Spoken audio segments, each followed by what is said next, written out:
Well folks, welcome back to the workshop as a wee quick video on how to repair your Makita Impact Driver. This is the Makita DTD154 and this is how you strip it apart to replace a broken gearbox housing with a failed needle bearing. Stay tuned and we'll show you how it's done. I don't think it's a motor problem, I think it might be a gearbox problem.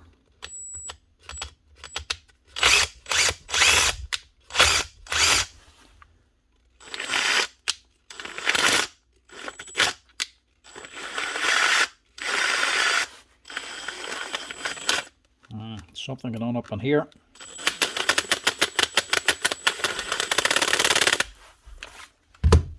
That doesn't sound right. We'll get into this one and see if we can fix her up.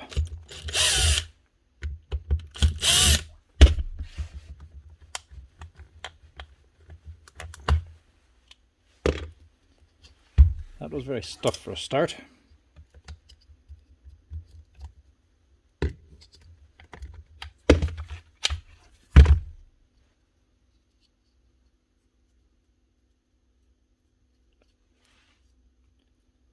Armature's running okay, the gears are okay, but she has been rubbing.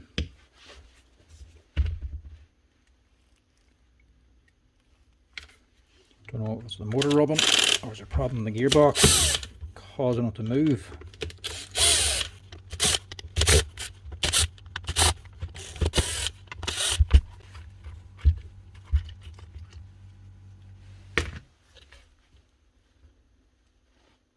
Got a wee bit of work anyway. The controller's working fine because the machine's actually running, so the expensive bit's still okay. A little bit of rust on the controller and the switch. Well, a little bit worn, but it's a bit slack, but it is still working. That's what I like about these ones. Once you pull the rotor out, gearbox comes out no problem. So inside here is more than likely the problem.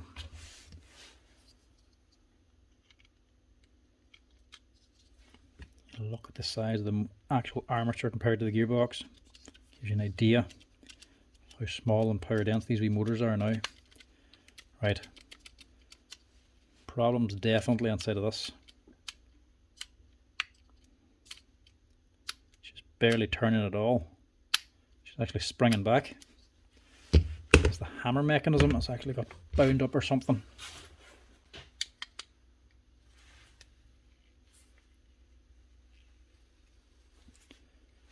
So this is normally twisted on, threaded.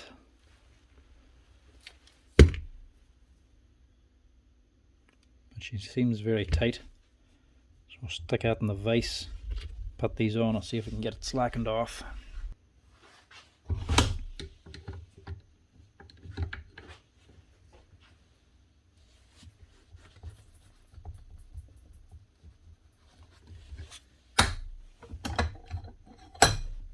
That doesn't want to turn.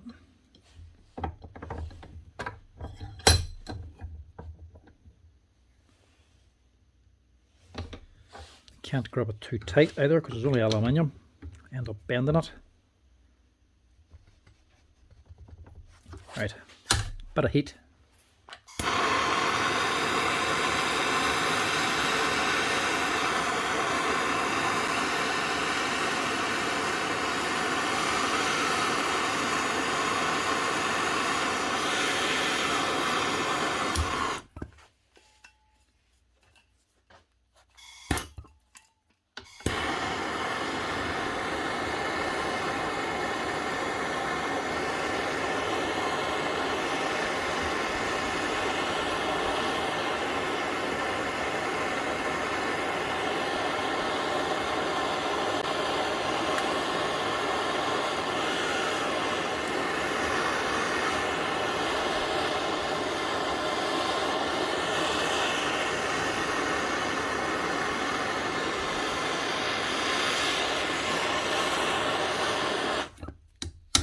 It wants to go, but it won't.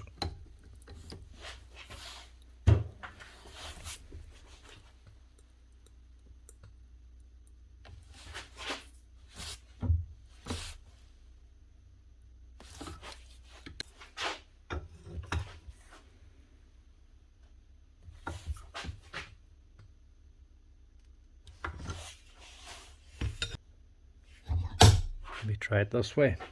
This thing is just refusing to budge.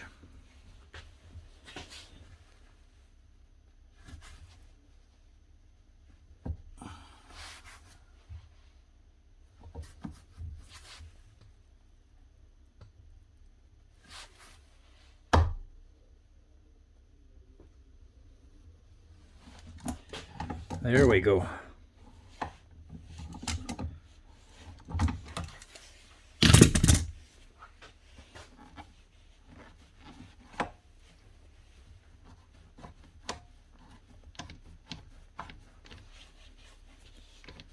Hopefully I didn't do too much damage now.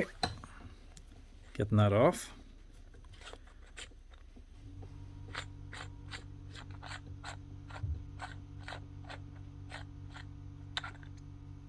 Ooh. Still hot anyway.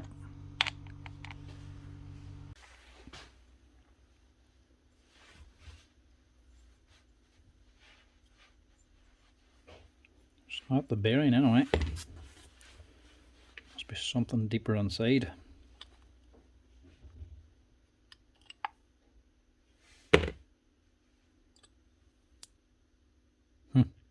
Here's the problem.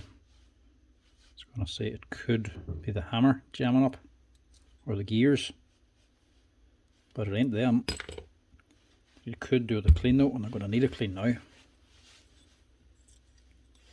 It's the needle bearing on the bottom of the gear housing. It's totally failed. It could well be due to water.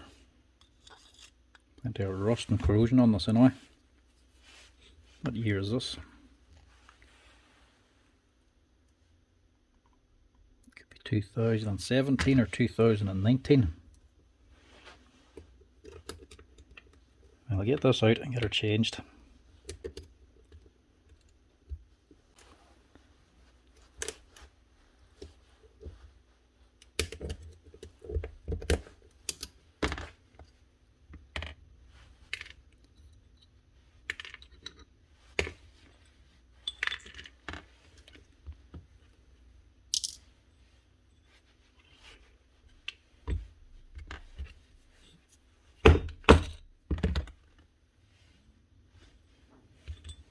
Yeah,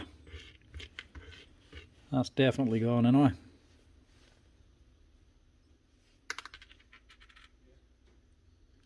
Surprisingly,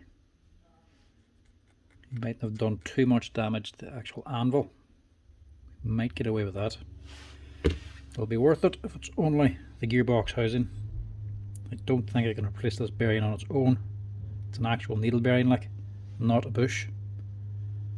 So I might have to just replace the whole housing. I'll get up the diagram here first and have a wee peek. Pretty sure I have to replace the housing as a one whole unit. Right, turned out not to have the parts for this in stock, so I had to order them in. It's been a few weeks and I've now come in. So I ordered two of these, one for this and one for stock. And that's the way she comes, with the needle bearing and the seal all intact. Can't buy them separately, you have to buy the housing, but they're not all that expensive.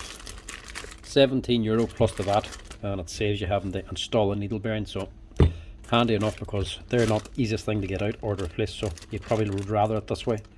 Part number 143951-5, easily available or readily available and not expensive. So get rid of that and we'll fit this. So we get rid of this as well. Now this is also very tight to open, so this might have got a knock, and that's might be why it was tight.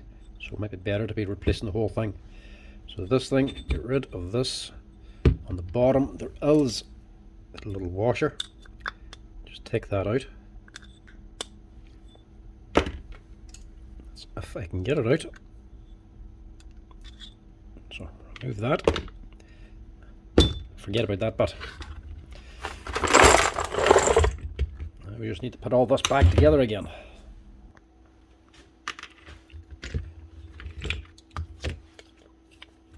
Put that to one side, that, and everything else is all washed out here now and ready to go, cleaned up.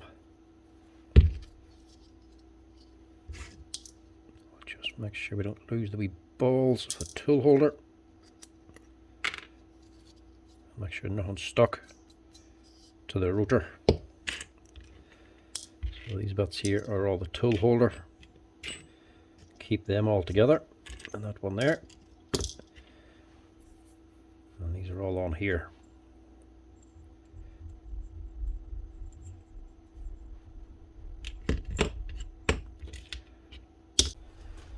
Right, first off, a bit of grease. Now, as always with these things, don't go mad with the grease. Don't be putting on too much, because they don't take an awful lot. If you put on too much, it's just going to work its way out, probably onto the motor side, so don't go nuts. Get plenty in that needle bearing for a start, and some down in here. Put on your little nylon washer on the bottom. This is just for the anvil to run on.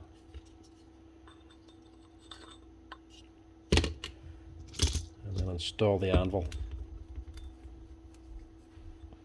So that's down in here. That's enough grease for down in there. Now on the anvil, a little bit to start, and drop your gears on. So one gear to one hole, and then a pin to hold them in. Might have to just wiggle it about a little bit to get them in.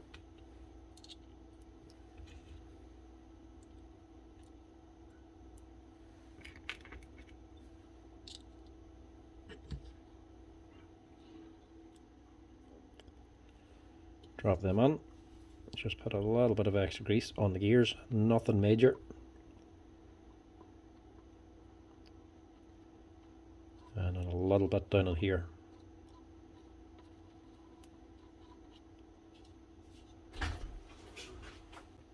There is a wee ball bearing and washer in the bottom here.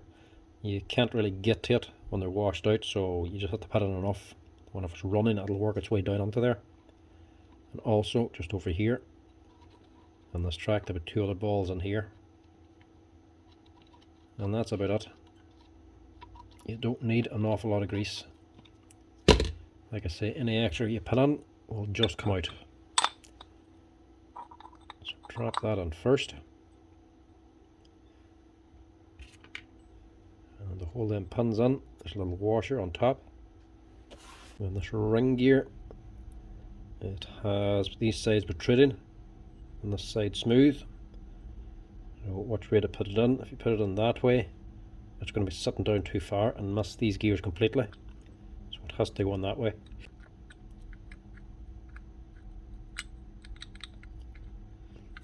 So line it up, give them a wiggle, and it should drop down.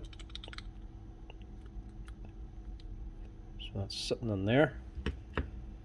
And on this here washer then, sitting inside of here, just pressing against that.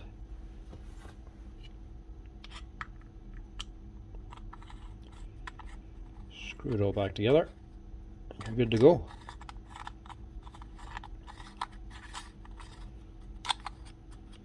Difficult thing about it is just getting these threads to line up.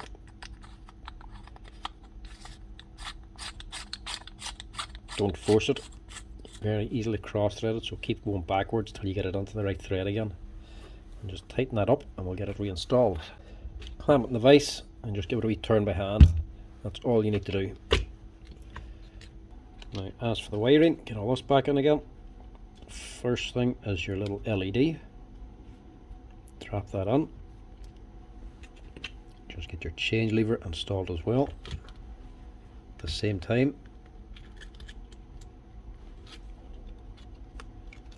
goes above the the cable goes above the change lever, and drop in your stator. Try to get the fine wires on the bottom so that the heavier wires hold them in, and be careful you don't nip anything.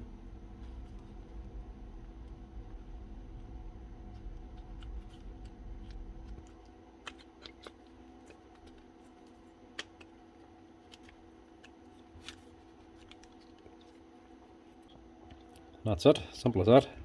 It's nice and simple because all the wires are already formed, you can see where they go.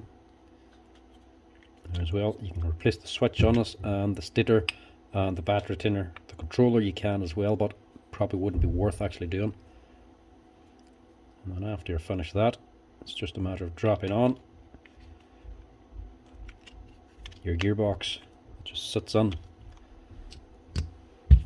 Then you can go ahead and close her up. The buttons are still on this side.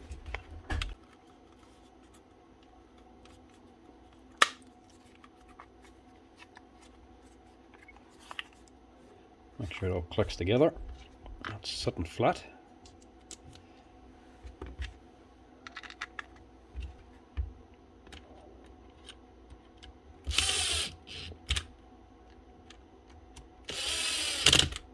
Make sure you don't over tighten these. It's very easy to strip out the plastic.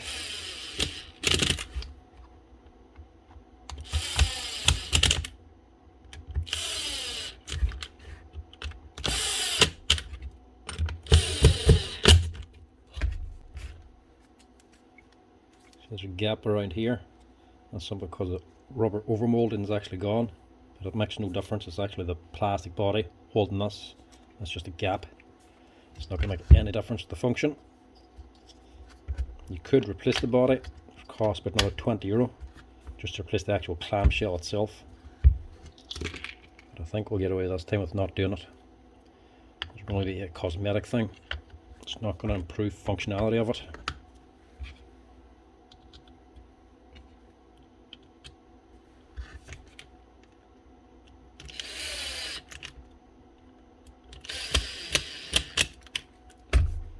Now, before we rebuild the chuck, make sure she works. Sounds good. A wee rubber cover, which normally comes off fairly quick when they're new. Have to get a couple of knocks. Click that on. And a little bit of grease on here.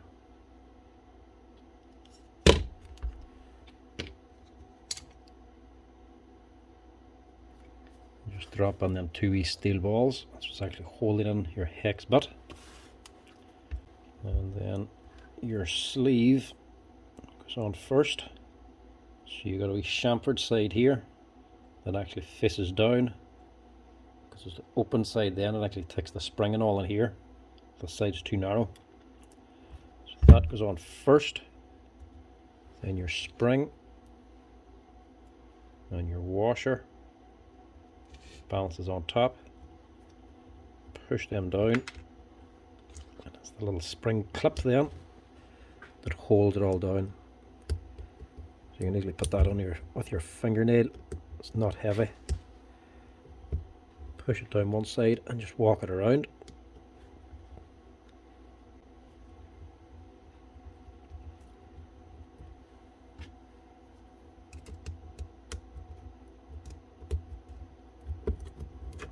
Just make sure it's well seated. Yep, that's on. And that should be it. Tool holder back together. Gearbox with a new needle bearing, or new gearbox housing. So we'll connect to the rotate. And she's up and running.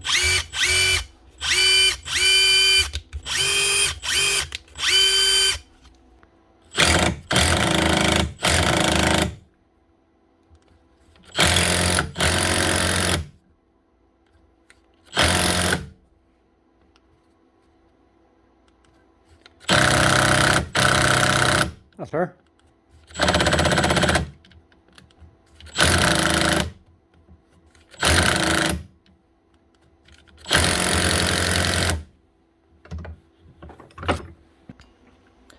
That's it. One wee Makita Impact Driver, the DTD154, up and running again with a new gearbox housing, costing about, what was it, €17 plus the VAT. Nice and easy fix. Well, relatively easy, but it's nice and cheap anyway. Anyway folks, that's it. As always, if you have a broken tool, don't just go and dump it and buy a new one. Have a wee go, try to fix it yourself. You've not got anything to lose, it's already broke. You're not going to break it anymore. for €20. That's well worth doing. Anyway folks, thanks for watching. As always, give us a wee like and a follow down below if you're enjoying the videos. Cheers for watching.